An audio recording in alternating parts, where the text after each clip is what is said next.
یہ 13 اپریل 1919 کا دن تھا جب جلیانوالہ باغ میں لوگوں کا ایک ہجوم اکٹھا تھا۔ آج بیساکھی منائی جا رہی تھی اور ساتھ ساتھ لوگ برطانوی سامراج کے خلاف پرامن احتجاج کر رہے تھے۔ اتنے میں برطانوی فوج بریگیڈیئر جنرل ڈائر کی قیادت میں 2 بختر بند گاڑیوں اور سینکڑوں رائفلوں کے ساتھ باغ میں داخل ہوتی ہے اور نہتے ہندوستانیوں پر فائر کھول دیتی ہے۔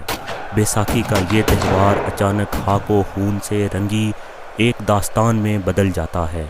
لوگ گولیوں کا نشانہ بنتے جا رہے تھے اور کچھ جان بچانے کے لیے باغ سے متصل دیوار پھلانگنے کی کوشش کر رہے تھے، مگر نہ تھمنے والی گولیوں کی برسات کا نشانہ بن کر واپس زمین پر ہی گر رہے تھے۔ سفاک برطانوی فوج نے اس وقت تک رائفلوں کا منہ بند نہیں کیا جب تک کہ ان کا ایمونیشن ختم نہیں ہو جاتا اور وہ خود خاموش نہیں ہو جاتی۔ جنرل ڈائر اور اس کی فوج کے لوگوں نے لاشوں کے ڈھیر کو وہیں چھوڑ دیا اور شہر میں کرفیو نافذ کر دیا۔ جلیانوالہ باغ خون کا ایک تالاب بن چکا تھا جس میں سینکڑوں لوگوں کی لاشیں تیرتی نظر آ رہی تھیں۔ اس سفاک واقعے کی اطلاع ایک 12 سال کے بچے تک بھی پہنچ چکی تھی جو وہاں موجود تو نہیں تھا، لیکن یہ خبر سنتے ہی فوراً وہاں سے روانہ ہو گیا۔ چاروں طرف خون میں لت پت لاشوں کو دیکھ کر اس کا خون کھولنے لگ گیا۔ اس نے کم عمری کے باوجود یہ طے کر لیا کہ اب اس کی زندگی کا مقصد برطانوی سامراج کا خاتمہ اور انقلاب ہے۔ اس بچے کا نام بھگت سنگھ تھا۔ بھگت سنگھ 28 ستمبر 1907 کو لائل پور، جو موجودہ فیصل آباد ہے، اس کے ایک گاؤں بنگا میں پیدا ہوا۔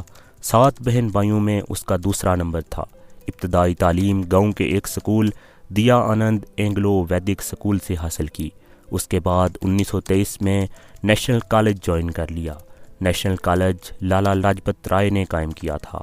یہاں آزادی پسند نوجوانوں کو خاص تربیت دی جاتی تھی، اسی وجہ سے یہ کالج آزادی پسندوں کا گڑھ بن چکا تھا۔ بھگت سنگھ بھی چونکہ ایک انقلابی تھا جس نے جلیانوالہ واقعے کے بعد اپنی زندگی کا مقصد صرف اور صرف آزادی اور انقلاب رکھ دیا تھا۔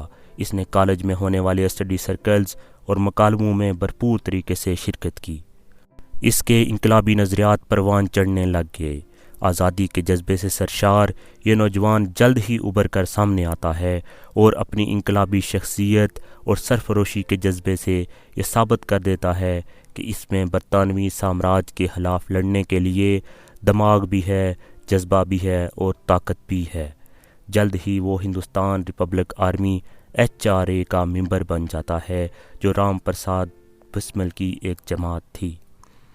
رام پرساد بسمل کی یہ جماعت، جسے HRA کہا جاتا تھا، ہندوستان کو برطانوی سامراج سے آزادی کے لیے بنائی گئی تھی۔ یہ کانگریس اور باقی روایتی جماعتوں کی طرح بالکل بھی نہیں تھی اور نہ ہی ان کی طرح سوچتی تھی۔ یہ انقلاب پسندانہ نظریات رکھتی تھی۔ انقلاب امریکہ اور حال ہی میں روس میں اکتوبر ریولوشن سے متاثر تھی۔ بھگت سنگھ جلد ہی رام پرساد بسمل کے قریب ہو گیا اور HRA میں اس نے ایک نئی جان پھونک دی۔ 1928 میں بھگت سنگھ نے HRA کا نام تبدیل کر کے HRSA رکھ دیا، جس کا مطلب ہندوستان ریپبلک آف سوشلسٹ ایسوسی ایشن تھا، جو متفقہ طور پر منظور کر لیا گیا۔ 9 ستمبر 1928 کو فیروز شاہ کوٹلہ میں اسی موقع پر خطاب کرتے ہوئے بھگت سنگھ نے کہا کہ آزادی ہمارا مقصد نہیں ہے، بلکہ یوں کہیں کہ صرف آزادی ہمارا مقصد نہیں ہے۔ آزادی کا مطلب کیا ہے کہ حکومت انگریزوں کے ہاتھوں سے نکل کر مٹھی بھر رئیس اور امیر ہندوستانیوں کے ہاتھ آ جائے؟ کیا یہی آزادی ہے؟ اس سے عام انسان کی زندگی میں کوئی فرق آئے گا؟ کیا اس سے مزدور اور کسان کے حالات بدلیں گے؟ آزادی صرف ہمارا مقصد نہیں ہے، ہمارا مقصد وطن بنانا ہے جہاں آزادی، برابری اور مساوات ہو، ہر طبقے کو برابر کے حقوق ملیں، جہاں مذہب کے نام پر سماج میں کسی قسم کی کوئی تقسیم نہ ہو۔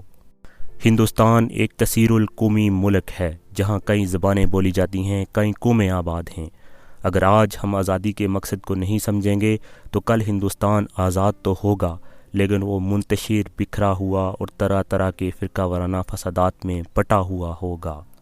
1928 میں ہی سائمن کمیشن لاہور آیا۔ اس کی آمد پر لاہور ریلوے اسٹیشن پر زبردست احتجاجی مظاہرہ ہوا۔ پولیس نے لاٹھی چارج کیا اور لالا لاجپت رائے زخمی ہو گئے۔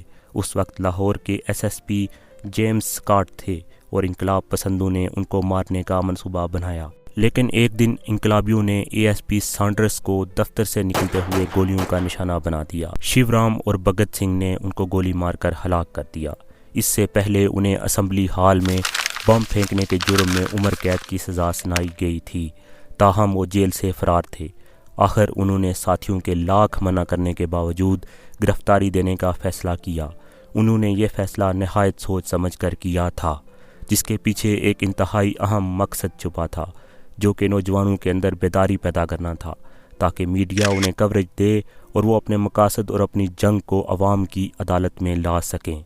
آخرکار 7 اکتوبر 1928 کو اسپیشل ٹریبیونل نے بھگت سنگھ، سکھدیو اور راج گرو کو سزائے موت سنا دی۔ بھگت سنگھ اپنے ایک ساتھی سے اپنی دلی خواہش کا اظہار کرتے ہیں اور کہتے ہیں کہ جانتے ہو میری دلی خواہش کیا ہے؟ میں چاہتا ہوں کہ میں ہنستے ہوئے پھانسی پر چڑھ جاؤں، تاکہ میری موت میرے ملک کے نوجوانوں کے لیے ایک مثال بن جائے اور وہ سبھی بنا ڈرے جنگ آزادی میں کود پڑیں۔ اگر ایسا ہوا تو اس آزاد بھارت کا خواب ضرور پورا ہوگا، جہاں کوئی کسی کا غلام نہیں ہوگا، ہوا، پانی، فصلیں سب پر برابر کا حق ہوگا، ذات پات کو لے کر خون خرابہ نہیں ہوگا، ہندو بھائی اور مسلمان بھائی مندر مسجد کے نام پر ایک دوسرے کا گلا نہیں کاٹیں گے، ہر مذہب اور ہر طبقے کے لوگ ایک ہی آسمان کے نیچے آزادی سے سانس لیں گے، یہی ہوگا صحیح معنوں میں آزاد بھارت۔ 23 مارچ 1931 کو شام 7 بجے ان کو پھانسی پر چڑھا دیا گیا۔ کہتے ہیں پھانسی کے پھندے کو گلے لگانے سے پہلے بھگت سنگھ نے اس کو چوما اور کہا، جلادو تم صرف ایک انسان کو مار سکتے ہو، اس کے خیالات اور اس کی جدوجہد کو نہیں مار سکتے۔ آج ہندوستانی معاشرہ طرح طرح کی تفاریق کا شکار ہے۔ بھگت سنگھ نے جس خدشے کا اظہار کیا تھا وہ واضح طور پر ہم پر عیاں ہو چکا ہے۔ بھگت سنگھ کا مقصد ایک آزاد اور خوشحال معاشرے کا قیام عمل میں لانا تھا، جہاں برابری اور مساوات ہو۔ آج ہمارے معاشرے میں طرح طرح کی تفریق موجود ہے۔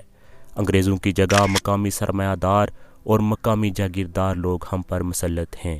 آج بھی مزدور اور کسان ان کی غلامی میں زندگی بسر کر رہا ہے۔ آج بھی مذہب کے نام پر دونوں ممالک میں تفریق پائی جاتی ہیں۔ آج ہندوستان 3 ممالک میں بٹا ہوا ہے۔ آج ہندوستان میں زبان کے نام پر لوگ مارے جاتے ہیں، مذہب کے نام پر لوگ مارے جاتے ہیں، ذات پات، رنگ، نسل کی بنیاد پر لوگ مارے جاتے ہیں۔